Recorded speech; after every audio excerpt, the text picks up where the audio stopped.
Méditation du 4 avril, des armes efficaces. Pendant que Samuel offrait l'Holocauste, les Philistins s'approchèrent pour attaquer Israël. En ce jour, l'Éternel fit retentir le tonnerre à grand bruit contre les Philistins et les mit en déroute. Ils furent battus devant Israël. 1 Samuel 7, le verset 10. Israël s'était consacré et s'était véritablement repenti de l'idolâtrie. Ils se sont réunis à Mitzpah pour confesser publiquement leurs péchés. Ils ont imploré Samuel: ne cesse pas de supplier le Seigneur notre Dieu en notre faveur. 1 Samuel 7, le verset 8. Dans la Bible en français courant. Ils n'étaient pas rassemblés pour se révolter. C'était un rassemblement pacifique pour un réveil spirituel. Ils ne portaient aucune arme et n'avaient aucune préparation militaire quand les Philistins ont soudain attaqué. Samuel était en train de célébrer l'offrande de l'Holocauste quand les assaillants ont surgi. Israël ne pouvait être menacé de manière plus opportune. Il s'était repenti et il priait. Ils n'auraient pas pu être mieux préparés à recevoir l'ennemi. Dieu les a entendus et a répondu par une secousse qui a anéanti l'armée ennemie. Ils n'ont pas eu à lever le petit doigt pour se défendre. Le but de Dieu était de manifester sa puissance dans la délivrance d'Israël afin qu'il ne s'en attribue pas le mérite.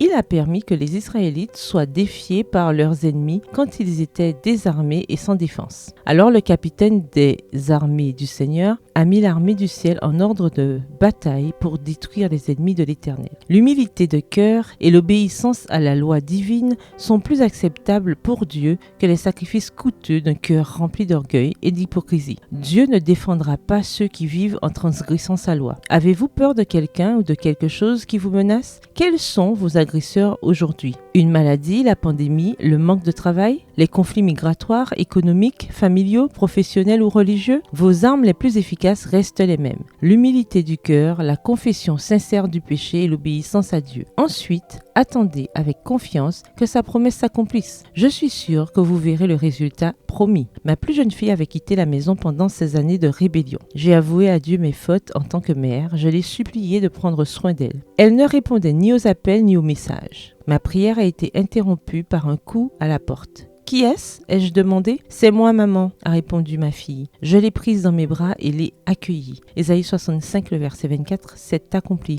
Et alors, avant qu'ils m'évoquent, moi je répondrai. Ils parleront encore et moi j'exaucerai. Utilisez les mêmes armes qu'Israël a utilisées à cette occasion et vous vaincrez. Bonne journée, que l'Éternel vous bénisse.